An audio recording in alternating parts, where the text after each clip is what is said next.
narrator says, count your blessings. I don't think I've been to Newmarket since the Heritage Days quite a few years ago, more than 5 years ago, I think. I guess I'm not that popular in Newmarket, but I'm glad to be back. You know, I am kind of famous. I just bought a new car. Yeah, I bought a Mini.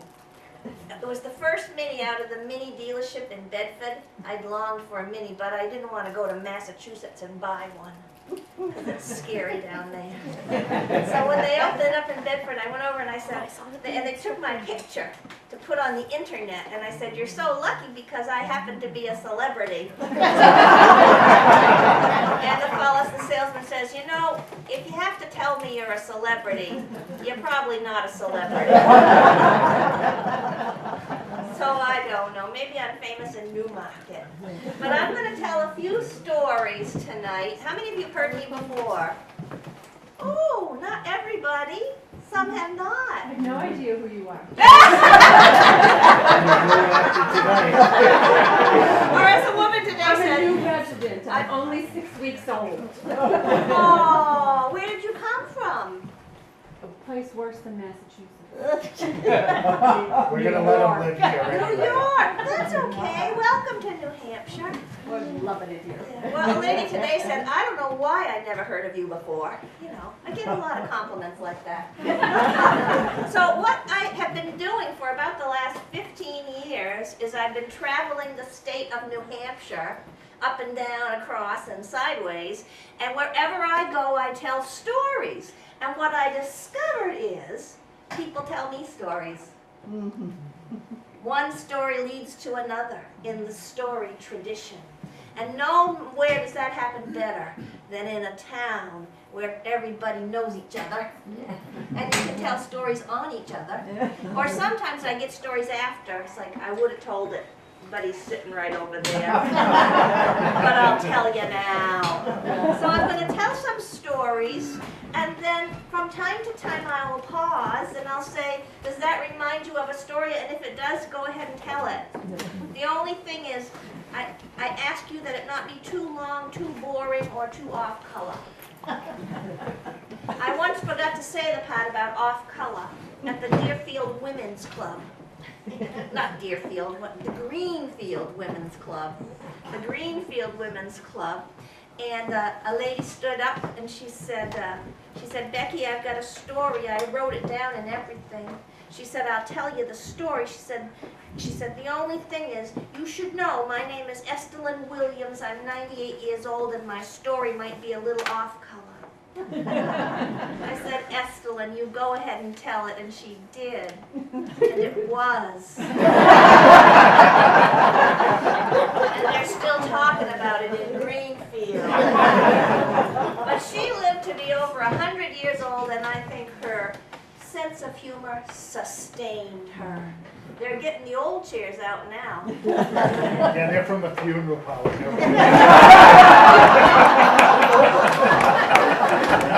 That's the truth. Is this the Dead Poets Society? Dig into the funeral parlor. By coincidence, I wanted to start off with a story about butter. And I noticed an old butter churn right over there and a butter mold in the case. So that's kind of appropriate, isn't it? I call this story Butter Bata. And I like to tell it because it's an old story. It's an old story. And stories go back, you know, stories hold our history. So this story goes back to the Depression. In the Depression, I know, do any of you remember the Depression? Yes. There wasn't much money. What's money? What's money? No money. So people bartered.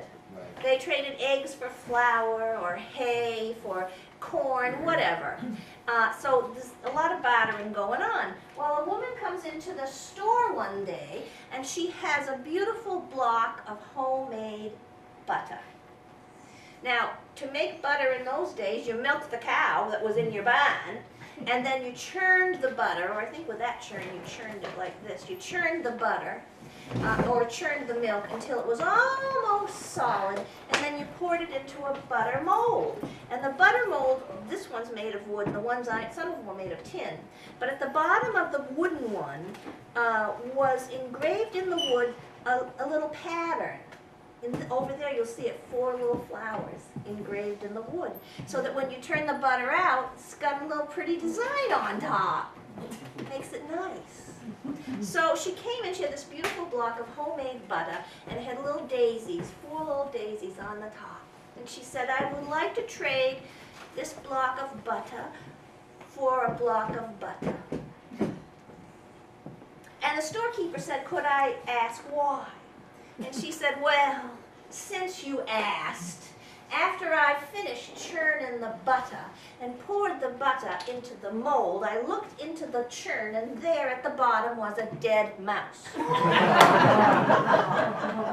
So I screamed, and the kids come running, and they saw the dead mouse, and now they won't eat the butter. But she said, I figure what you don't know won't hurt you. That's an old saying, isn't it? So he said, you know, ma'am, I think I can help you out. So he took the butter to the back of the store, and with a little knife he smoothed out those daisies, and he traced in some apples. Took it back, presented it to her. He said, you know, ma'am, you're right. What you don't know won't hurt you. That's the story of the butter. That's a depression story. One of the oldest stories I have came out of a book. I don't get very many stories out of books, but this story came out of a book that was published in 1894. And it was a collection of old New England folk tales. Old New England. So think how far back this story goes. But you know, people don't change. Could have happened yesterday. Could have happened yesterday right here in Newmarket, with a couple of details altered. The story goes like this. There was a farmer in the spring of the year, and he was out plowing his field using his hand plow and his big bay horse. And he got that field about are you understanding me okay, people from New York? If you need a translation, we can get a translation I for missed you. the horse. Big bay horse. Oh. And he was out plowing his field with his hand plow and his big bay horse, and he got that field about halfway plowed, and wouldn't you know, that horse dropped dead in the furrow. Something he'd never done before. And would never do again. But the farmer was what we call around here a Yankee trader. And he had an idea. He rode his other horse 5 miles up the road to his neighbor's house. He said, Charlie, you know that big bay horse I got down to my place? Oh, Charlie says, I do. That's a fine work animal. The farmer says, how would you trade your white horse for my bay? Charlie thought a minute, and then he said, you know, I'd trade even. And they shook on it. You know what that means. The deal is done. Well, the farmer says, Charlie, I hate to tell you, but my big bay horse lies dead in the furrow. Charlie says, my white horse died 3 weeks ago.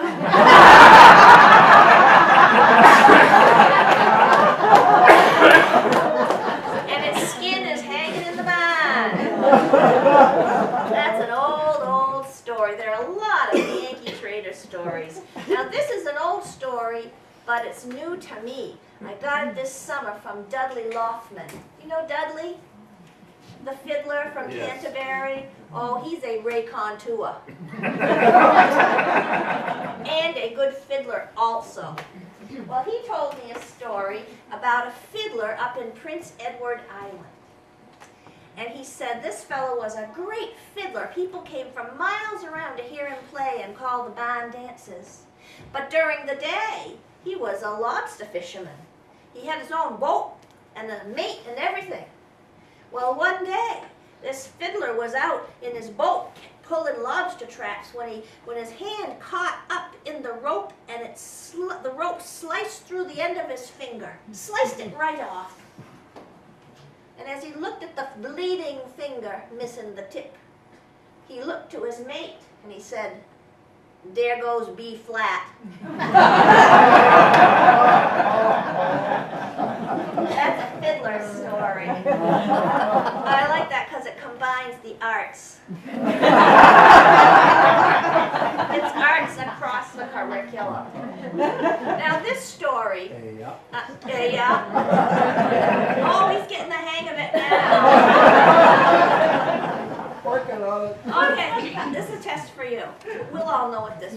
This was one. I love the language, and I usually can understand everything that is being said to me by people from New Hampshire. Usually. But a woman stumped me the other day. She lives in California now, but she had come home to visit. Her name was Connie. She was telling me a story. She said her father was a doctor, and her mother, he died first, then her mother died, and they thought the house was haunted by the mother. Because one day, it was empty, supposed to be empty. And one of the neighbors drove by, Connie said, and looked in the room where mother, had breathed her last. And there she saw a light flickering in the window, and the shape of a head and shoulders looked like a person right there. Connie said it was either mother's ghost or the Bustahoma.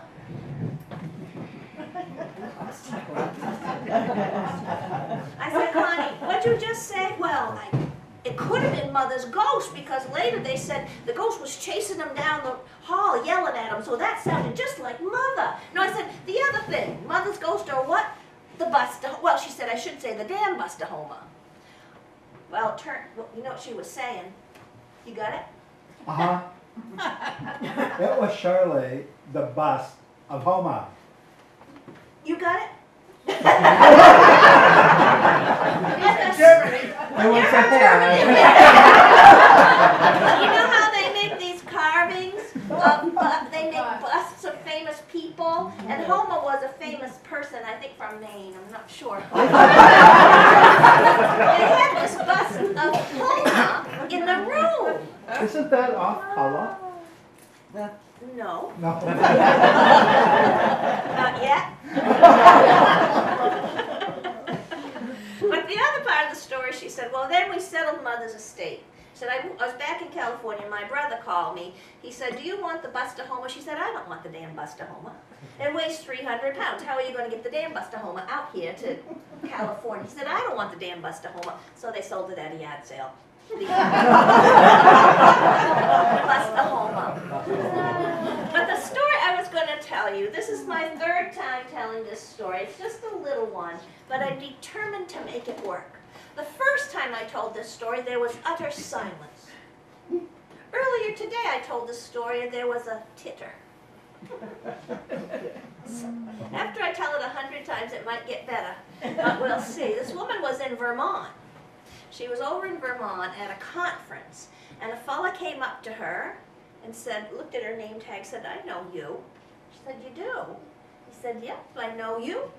I knew your father, I know your grandfather, and I know where your camp is on Lake Winnipesaukee." She said, "Really? How do you know that?" He said, "Well, I captained the Mount Washington boat."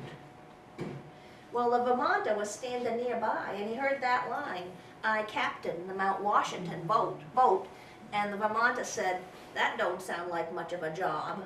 That's better. It's getting there. Because he thought the there's not much room for a boat on Mount Washington. You see?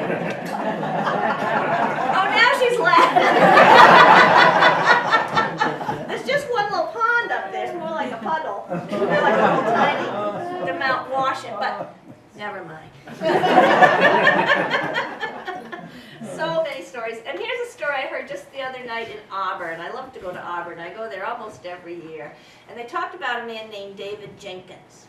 And David Jenkins had the opportunity to go to, you won't believe it, New York City. And when he came back to Auburn, they said, what was New York City like, David? He said, well, it's really just like Auburn, except a lot more crowded. That was about right. That was about right. I often tell a hurricane of 38 stories. How many of you remember the hurricane of 38 that blew through? And because people who lived through it have stories to tell about it. And I got a couple of new stories for the hurricane of 38. But I'll start with one that I got several years ago from a woman named Via Jenks. And she sent it to me in the mail. She sent me this little envelope. Via Jenks, Piermont, New Hampshire. And inside was this little yellow slip of paper torn across the bottom because she's a frugal Yankee. Probably used it for her grocery list. And on the bottom, Via had written, "This was something my mother had." And sure enough, in her mother's very careful, precious handwriting in a pencil is a story from the hurricane of 1938. And it goes like this. During the hurricane of 1938, an old farmer arose and began to dress. "What you doing, Elma?" his wife called from their bed. "Dressin'," he said grimly. "This house may soon be blowed clear to the village. How you're going is your business."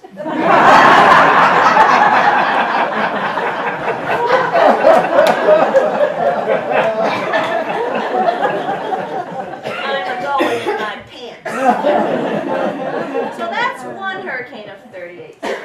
And I tell this next one because it's one, you know, in your whatever career you're in or whatever life you're in, there are times when you shift your perspective a little. You know, not a lot, but just a little. And this was a moment where my perspective shifted.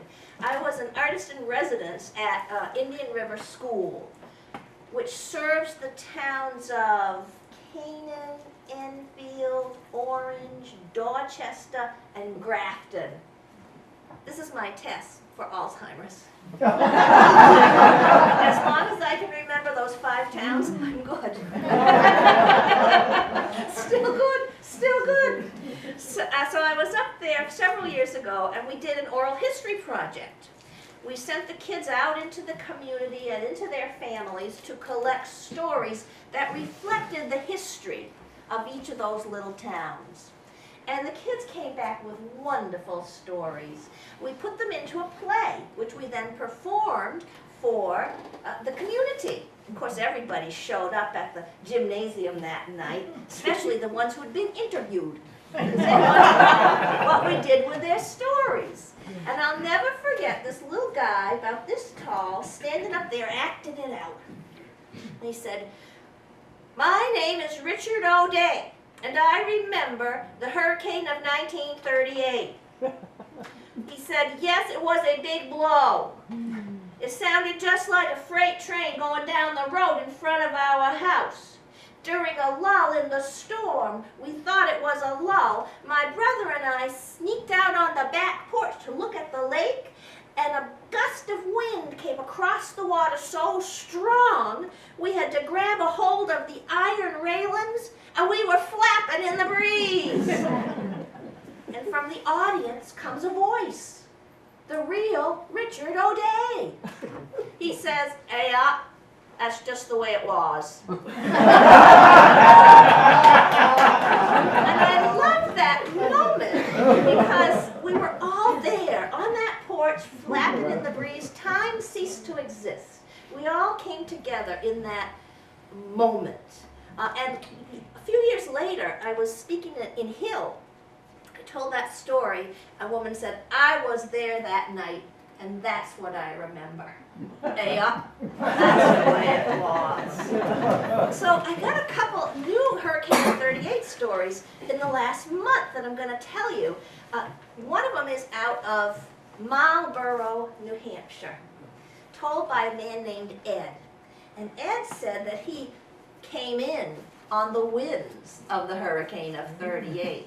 He was born on September 9th, 1938. The hurricane came on September 23rd, 1938. So he was a little bitty baby when the hurricane came through Marlborough. And he and his family lived down by the brook, close to a river. But it's a good swift body of water that goes through their room. And his house was pretty close, and the river started to rise as the rains came. Of course, there was no warning for the hurricane of 38, so they didn't know what was going on. But he said, in the family story, he said, I don't remember, but he's heard the story.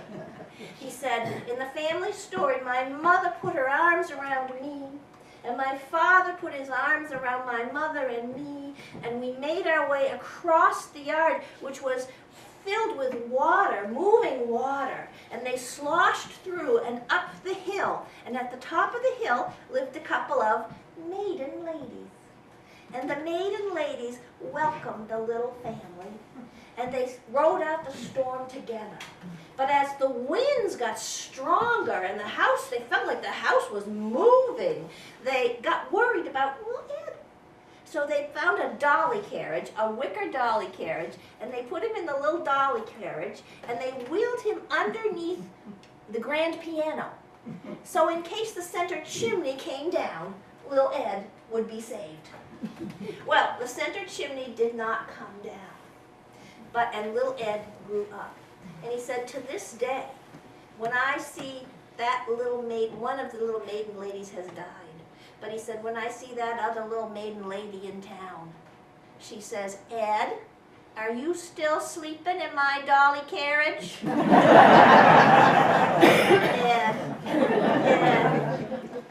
The other story that I heard was from George Arushan. George Arushan. And he said that his parents had immigrated from Syria. And they had set up a business on Tremont Street in Boston. And the business was a barber shop. So they were doing okay, and at the time, he was like 4 or 5 years old during the hurricane of 38, George was. And they didn't know how bad this storm was going to be. But Father was at the barber shop, and the wind came up, and the slates on the church across the street began to peel off the roof. And they came flying across Tremont Street like frisbees. George's father had a big plate glass window in his barber shop. So he went out with a broom, and as the slates flew, he whacked and he saved that window. And when they got home, Mother said, but where was little George when all this was going out? And Father said, I gave him a little broom of his own. He was out there whacking them too. Little George. Does anybody have a story to tell? It doesn't have to be about the hurricane of 30. It can be about anything at all. Who wants to break the ice? Anybody? Anybody? We are going to be on TV, so when you tell it, look right at the camera. Do you have a or this one, yeah. Do you have a story? It's not a New England story. Oh, it will be when I tell it. Oh, We adapt. And tell me your name again. I know Donna.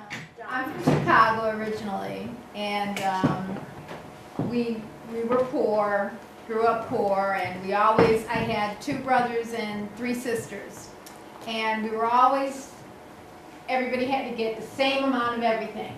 You know, if you're eating or whatever, you know, nobody could get more, nobody could get less. We had to divvy it up exactly so nobody got less food or whatever it was. And this particular day, we were having fish sticks, frozen fish sticks. Oh, yeah. That we all love to have because we didn't have them all the time. And we made them in the oven and we're divvying them up. 1 for you, 1 for you, 1 for you, 1 for you. We're counting them out. So my sister says, she's eating hers, and she goes, I'm eating mine slow because I love them.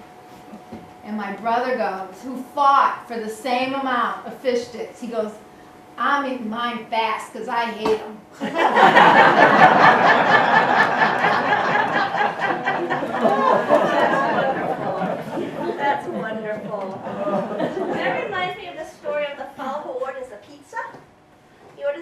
pizza, and he says, yeah, I'd like a large pizza. He said, well, would you like 8 pieces or 12 pieces? He said, well, 8. I don't think I could eat 12.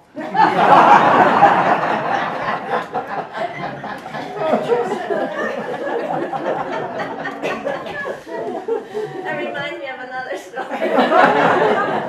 It's a Thanksgiving story. It's a true story. They all sat down, the family had a beautiful Thanksgiving dinner.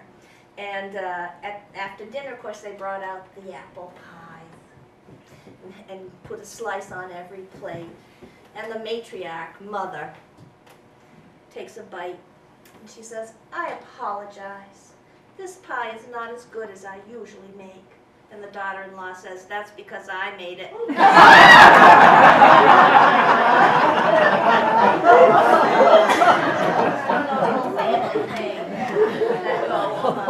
Does anybody else have a story to tell at this time? Yes, sir. Tell me your name. Rich Alpern.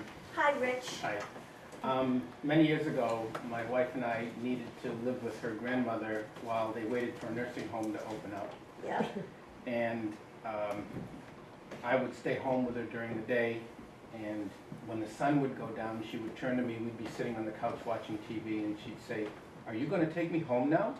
Oh. And I would say, Grandma, you are home. You have lived here in this house for 70 years. Oh, no, you have to take me home now. So I said, here, come here for a minute. And I brought her into her bedroom. And I said, Grandma, whose nightstand is this? Well, that's my nightstand. And whose bed is this? Well, it's my bed. And whose wardrobe cabinet is this? She says, it's my wardrobe cabinet. And she turned around and looked at me with a well, it's all going to have to come with me. That's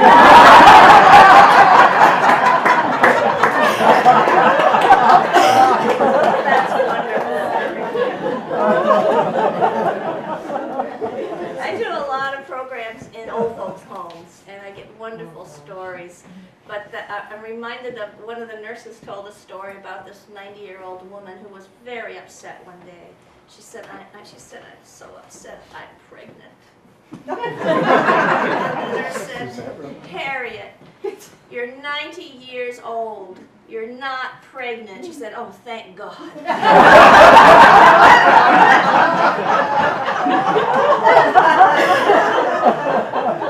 Another story, and this may bring a tear to your eye, did to me. They had the antiques dealer in to look at some of the stuff in the house to raise a little money, and he looked around, he picked out this and that. He said, okay, I'll bring my truck out and I'll take this. And he said, well, now, are you going to buy Grandma's rocker? Yes, I'd like to buy Grandma's rocker. Well, when you take Grandma's rocker out, could you pull around the back of the house and take it out through the back door? Well, he said, I will. He said, could I ask why? He says, yeah, her bedroom's in the front. Taking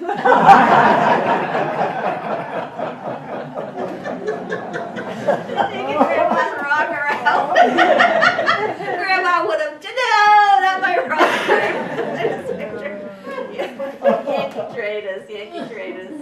Yes. I got one. And what's your name? My name is Dennis Lassard, Dennis Lassard. and my mother is in a home, and we went to visit her, and there were some friends walking by who chatted with us, and one woman looked at my wife here, and said, well, I'm expecting my daughter, Elizabeth. And Nancy said, I didn't realize you were pregnant. And she said, my God, do I look it? Yeah, don't worry about that anymore. There comes a time when you shouldn't have to worry about that.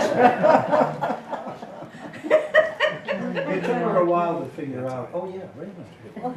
Expecting, oh yeah. It's all about the language. It's all about it. Well, this story, now it's always important, well, truth is an important entity, isn't it? Truth. And in the Yankee tradition, whenever we start a story or tell a story, we say, this is a true story. It's just the way it goes. And we understand what that means. It might be a true story, or it might be a lie. We don't care. It's a story. Never let the truth stand in the way of a good story. That's what I say. So I heard this story over in Langdon, New Hampshire, told to me by a man named Doug, and I've been telling it for a few months. When a fella heard the story, he said, "That's a lie." I said, "How do you know?" He said, "Because there's a lie in the story. And if there's one lie, there's probably more than one lie." Well, I'll tell you the story and see what you think. The story goes like this. Doug said he was out on the back roads of Ackworth in the middle of the night, 9:30.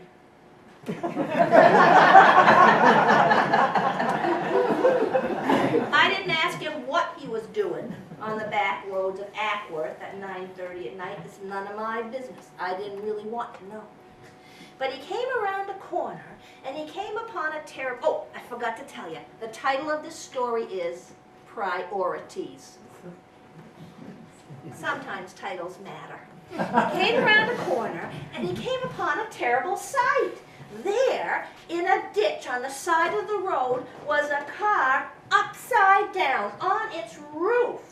And the wheels were still spinning, and the smoke, what do you call, water vapor, steam, was coming out of the radiator. What had just happened, I guess. So Doug got out of his car, he called 911, he said, "There's an accident over here, we need help." He ran over to the car. Sure enough, upside down in the driver's seat, a man was hanging by his seatbelt. Doug tapped on the window, he said, "Are you okay?" The man said, "No, I was just in an accident."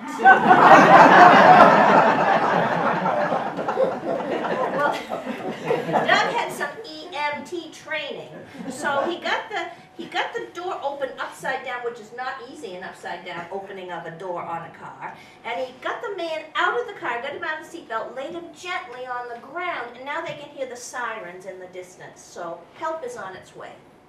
The man lying there on the ground calls Doug in close. He says, "Could you do something for me?" Doug says, "Well, I will if I can."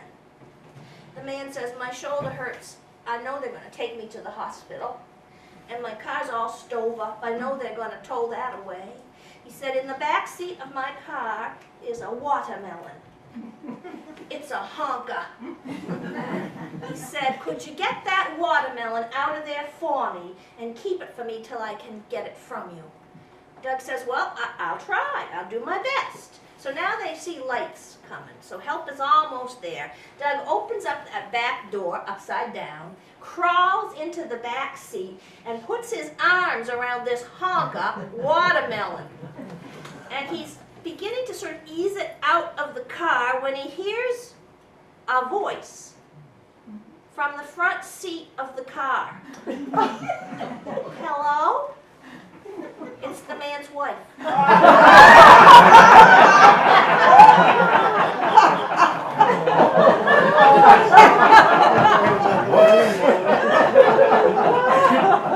And that's why that story is called Priorities. Now, what do you think was the alleged lie? The watermelon wasn't that big. Well, it gets bigger every time I tell this story. No, the fella said, "I know it's a lie because there's no cell phone reception at work."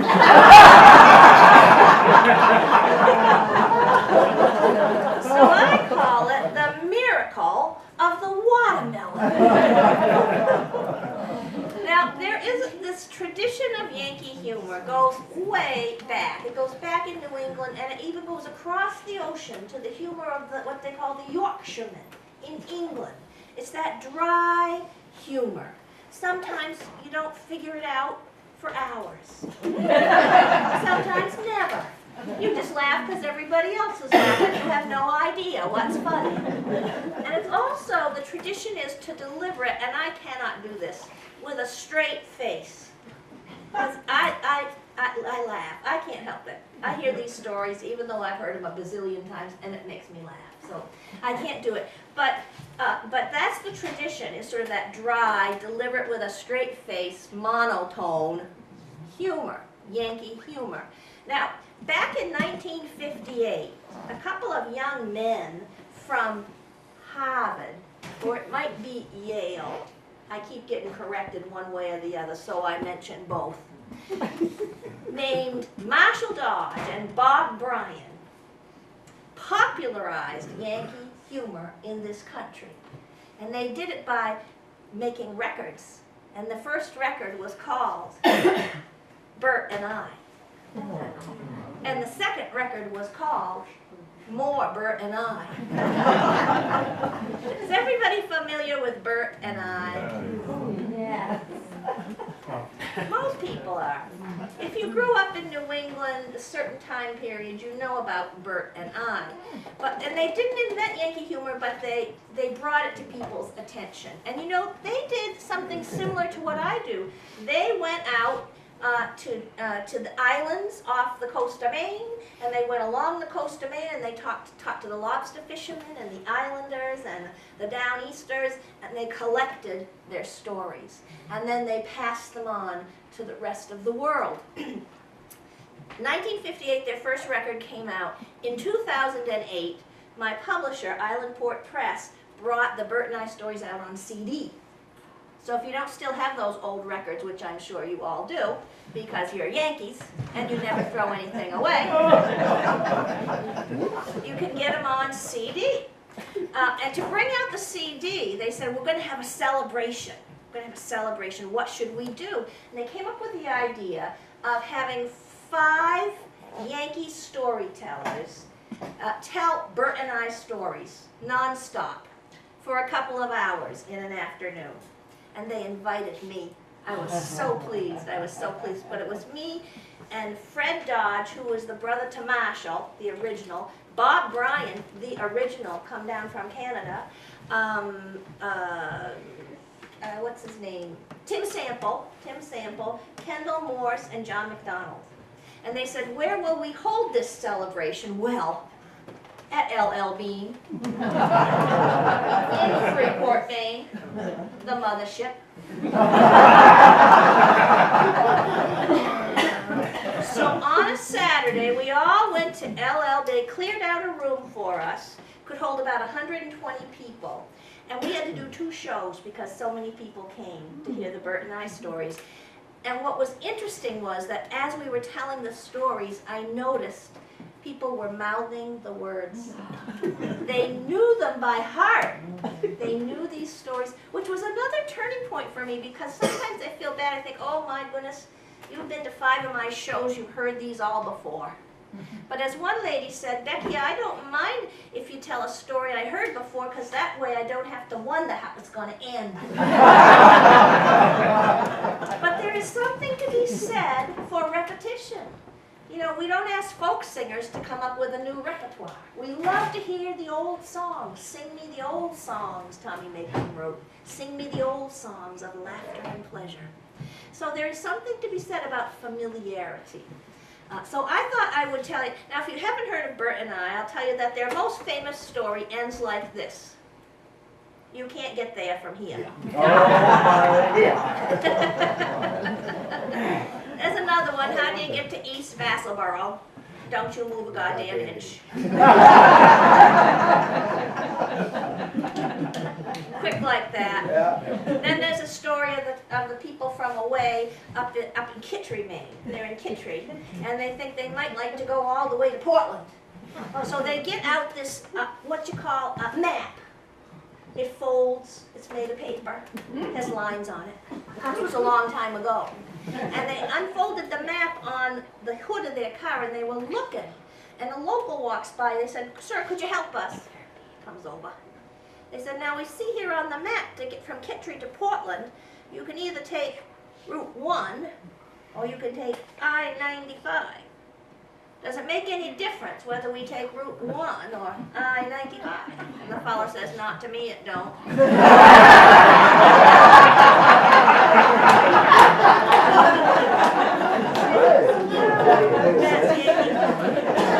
That's exactly right. That's exactly right. Does anybody know a Bert and I story they'd like to tell? Or one in the vein of Bert and I? Some always a ringer in the crowd. People who know them by heart. I'm gonna, just for the fun of it, I'm gonna tell you one, my goodness, it's almost 8 o'clock. What's going on here? Can we go to 10 after? We can start. Yeah. I make it a rule never to go over an hour, because I can't sit for over an hour, so I don't expect you to sit for over an hour. But, well, kind of This is is. thoroughly And it- enjoyable. Oh, thank you. He's from New York, so he's open. Very emotional too, yes. Emotional. Well, I need to just fill you in because you're new. We need to fill them in Thank on you how so this much. goes. You have to interpret Yankees. You have to know how to interpret us. For example, you may not find us warm and open on the surface. But you need to look carefully. For example, the Yankee hug. Shall we demonstrate? Come on up, we'll demonstrate. I'll show you how. It's easy. We're just trying to help out the New Yorkers. Oh. Okay, turn around, turn around. This is the Yankee hug. Goes like this. But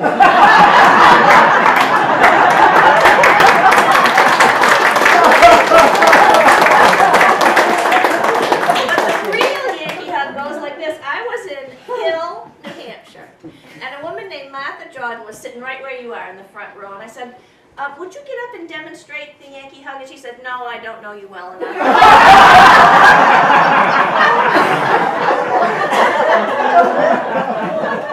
And then there's the story of Mrs. Brown. Mrs. Brown had lived in town for 45 years. She had moved to town as a young mother, raised her children there, lived right in the village all those years, and her husband died, and she thought, and her children were grown, so she thought, you know, I'm going to move to Massachusetts where one of my kids is and be nearer to my children, so I'm going to sell my house and move out of town. And so a couple of her neighbors were talking, and Ruth said to Esther, she said, Esther, I guess I'll see you on Sunday at Mrs. Brown's going away party. Esther said, you won't see me there. Ruth said, well, of course you're going to go on Sunday and say goodbye to Mrs. Brown. She's been your next door neighbor for 45 years. Esther said, I never said hello to her. Does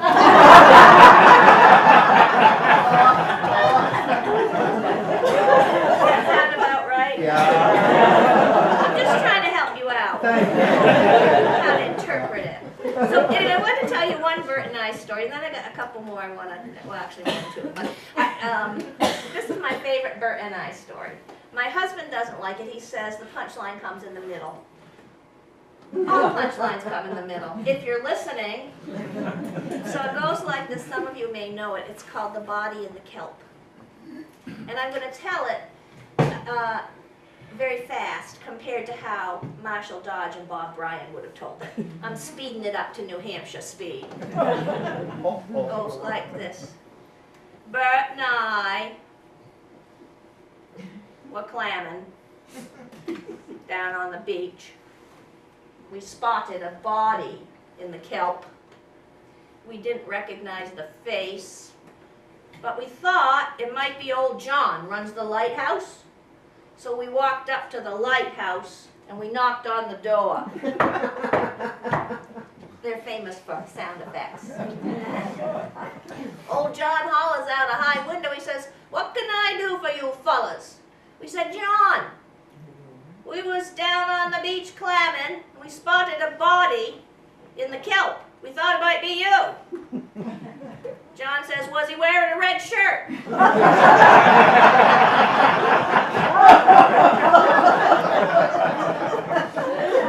He was wearing a red shirt. Was he wearing blue trousers?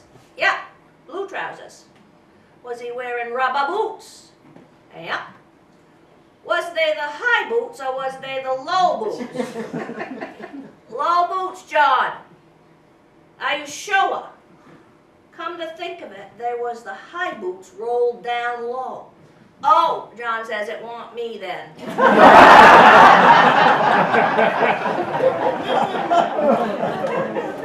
Bert and I. You gotta love them. You gotta love them. Oh my goodness. Well, I've got to tell this story because it's a community story. And again, it was a discovery. I hadn't really thought about it, but every community has their stories. We all have our characters, You have your Newmarket characters, many of whom are in this room. I can spot you a mile away. And people they do funny things, and people tell stories about them, and the stories continue. You mention a name, a certain name in a certain town, and everybody will laugh. And they'll say, oh, remember the time.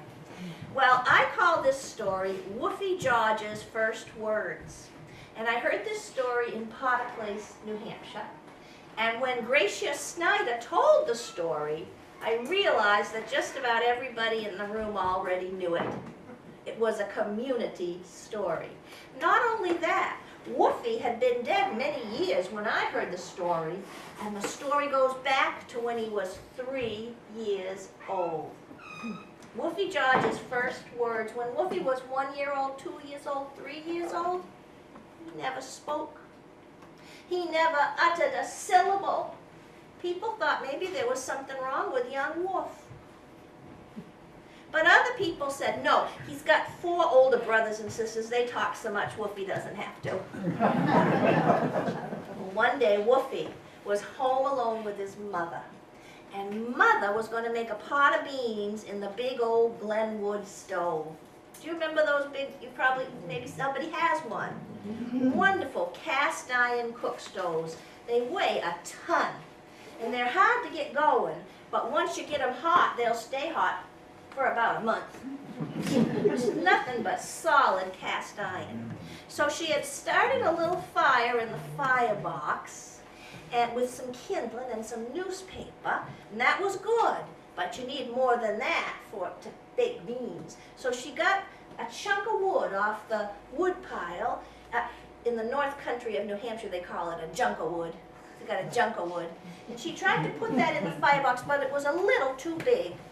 Well, she took a couple of lids off the top of that stove, because if you take the cast iron lids off and the little metal in between, you can access the firebox. Yep, you know. You've probably done this. And then she took her chunk of wood and she shoved it down in, and it went in about halfway and stuck. She couldn't pull it out. She couldn't push it in. And that's when the smoke began to fill the kitchen and the flames began to lick, and little Woofy George, 3 years old, sitting in the corner, said his first words. He said, "'Twon't go, Ma, too goddamn big."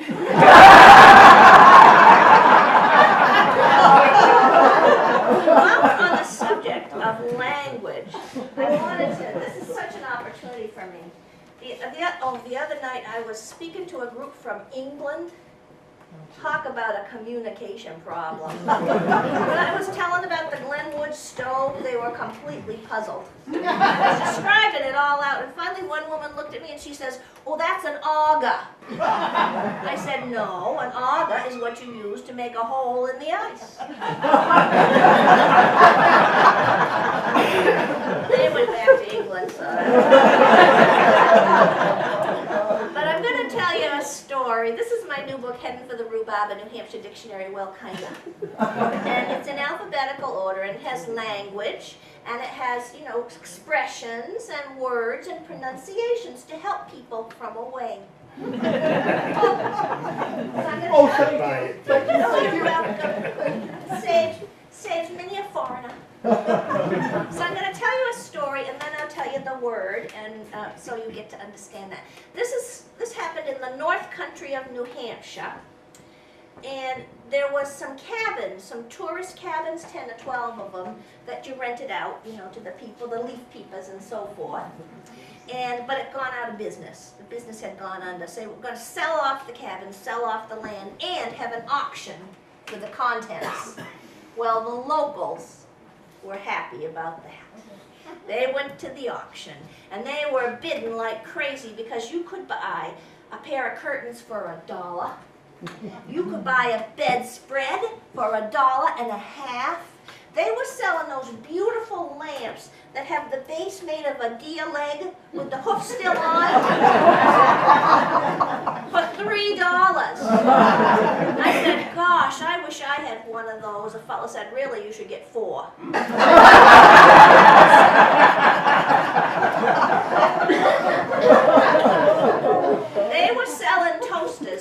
25 cents. Percy bought a toaster, raised his hand, bid 25 cents. He got a beautiful toaster. He was looking it over. His friend said, Percy, that's an awful nice toaster, except it don't have a card. Percy said, that's all right. I don't have electricity. So it worked out good. So cod is a delicious white-fleshed saltwater fish, great for chowder. It's a measurement for wood, spelled C-O-R-D, but pronounced cod, and it's what you use to plug an appliance into an electric outlet. It's a cod. It's very simple. It's very simple. Does anybody have a story to tell, and then I'm going to finish up? Yes. Oh, wait, let me get where's my little pencil go? My little pencil. Yes. Well, even though I'm from away, Yes. The fact that you know that word is very good. I'm a fast learner. Yes. And I'm also a retired school teacher. Yes. And when I first started teaching in New England many, many years ago and went away and came back, Yes. I was teaching homonyms. Homonyms. And it was the third grade. And so I said to the boys and girls, now who can give me another pair of homonyms? Because I had given them several examples. And this little red-headed, freckle-faced boy is beating the air. And he says, teacher, I know. He says, cotton and cotton. Yeah. Stopped me in my tracks. Cotton and cotton. Cotton and cotton. I said, honey, could you spell that for me?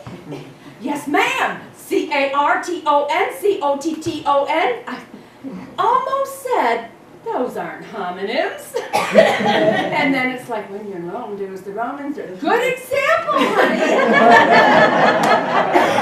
You are adaptable. That is very good. Now, did you have a story? Somebody behind her? Did I see it here? Oh, I'm over here. Yes, sir. What's your name? My name is Fred. Fred. Is that your real name, Fred? That's my real name. Cyrus was living up there on the mountain, Yeah. and he had his old Model T Ford. He was going downtown to get some shopping done, and he was driving to beat the band. Yeah. When all of a sudden, coming out of the side street, was this New Yorker driving a brand new Lamborghini, and simultaneously they ran right into each other in the corner. And Cyrus had put that Model T Ford right in the middle and drove over that thing, and he ended up on the other side. And of course that New Yorker got out there and he was really screaming and hollering. His new Lamborghini was all broken and beat up. And Cyrus said, he said, come on over here. He said, sit down on the running board. He said, we'll calm ourselves down. He said, here, have a drink. The guy from New York grabbed that bottle and he poured about 3 ounces down his gullet. And he sat there and he handed it back to Cyrus and he said, now your turn. He said, no thanks. He says, I'll wait till the police get here.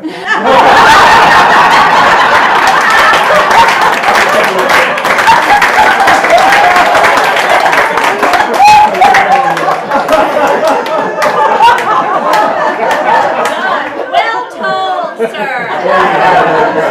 Well told. The detail was perfect. The delivery was awesome. I'm looking for your drum. You can have it. When I was up in Maine with all those Maine storytellers, I said what I do is I invite stories from the audience. And John McDonald said, what if they're funnier than you? I said, I don't care. It's all right if they're funnier than me. But that reminds me of a story. Mr. Winkley. I heard this at, of all places, the Model T Club of New Hampshire. Mr. Winkley, I think his name, I can't remember. Doug, maybe? Dave? We'll call him Dave. Mr. David Winkley was an old-time member of the Model T Club, and he had owned a Model T for many years. There's actually quite a lot to this story. The barn that his Model T was in burned down, and his Model T was destroyed. So the members of the club all contributed parts, and they made him a new Model T out of all the spare parts.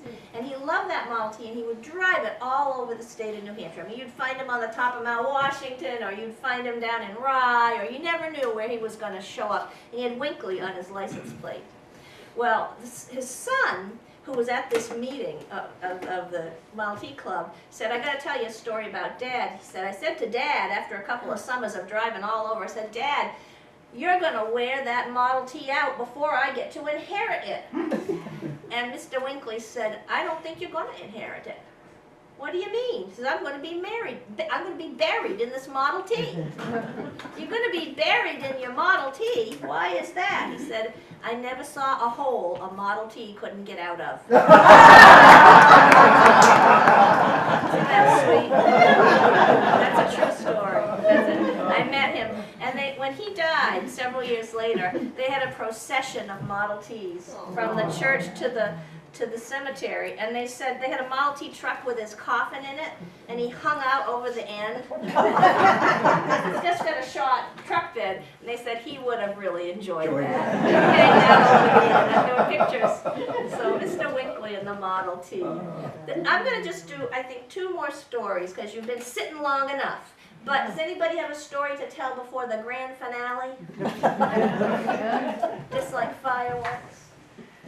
Okay. Yes? Can I ask you something? Yes? I must have Alzheimer. What was the amount of 4 little towns you said besides Compton?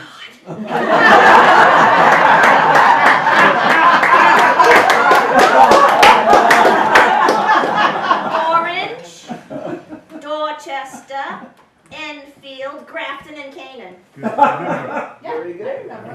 Did you remember? Not really. It's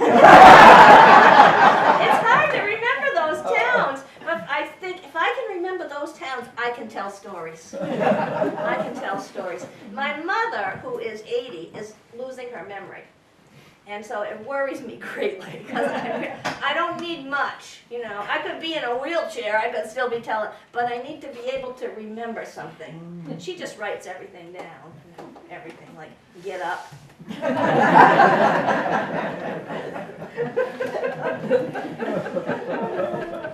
But she's doing okay, but it is worrisome, isn't it, when you get to a certain age?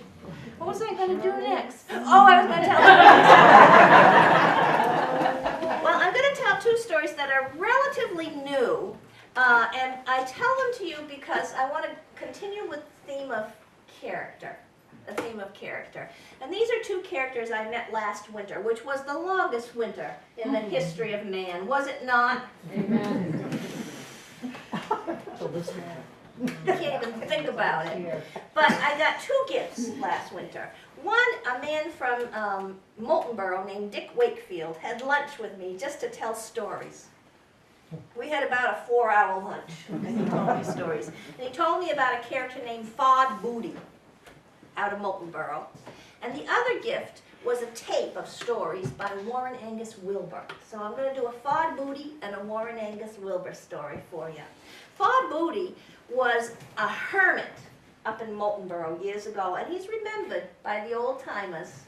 He lived way out in the woods in a little cabin all by himself, but he would come into town from time to time, work at the Geneva Point farm to make a little money. He was a good farmer, a good gardener, and, you know, buy what he needed at the general store. But he was a strange-looking fella, most hermits are. And he had a big straw hat he always wore. He had long gray hair, a gray beard that went to his belly button. You know, dressed kind of rough, you know, kind of a rough-looking character. They said he went into the general store, and there was a new kid behind the counter. The kid took one look at him, and he says, "What stands between you and a damn fool?" Fod said, "At the moment, it's a counter."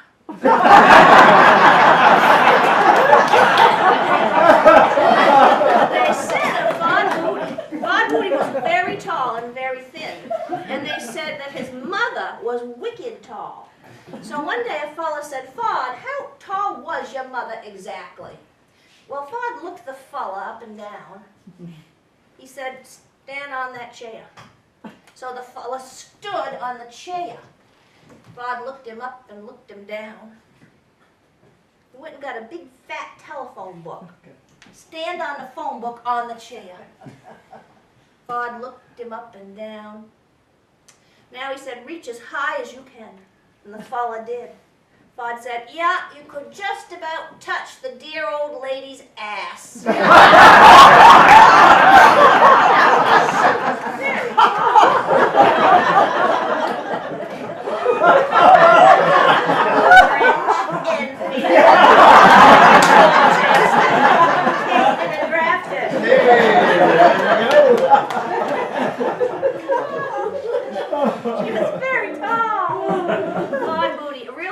I've told that story, and one lady said, I knew a man named Forrest Moody. It's the same guy, Forrest. That was his real name, Forrest Moody. So he was a real character.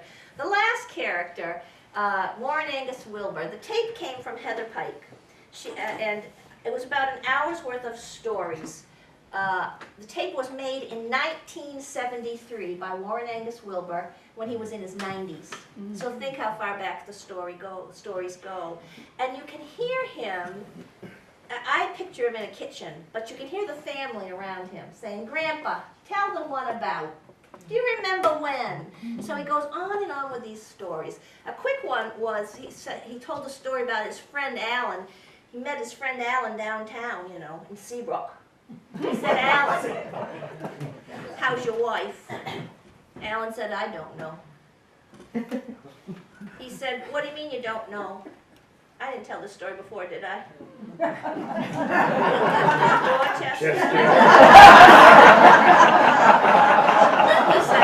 He said, what do you mean you don't know? He said, well, she's down in Boston visiting her sister. He said, your wife is in Boston visiting her sister. How long has she been down there? About a year and a half. Did I tell this story before? I'm really worried about that. Because I had another gig today and I told this story. And so I'm looking at you thinking, they all know that I told this story. And nobody's telling me. All right, so he says, your wife's been down in Boston visiting her sister for a year and a half? He says, yep, last time I seen her, she said when it was time for her to come home, come get her.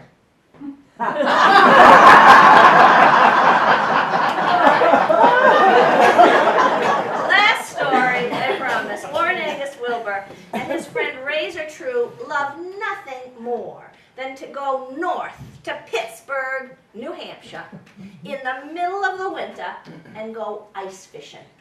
That was their favorite. Razor had a camp up there in Pittsburgh.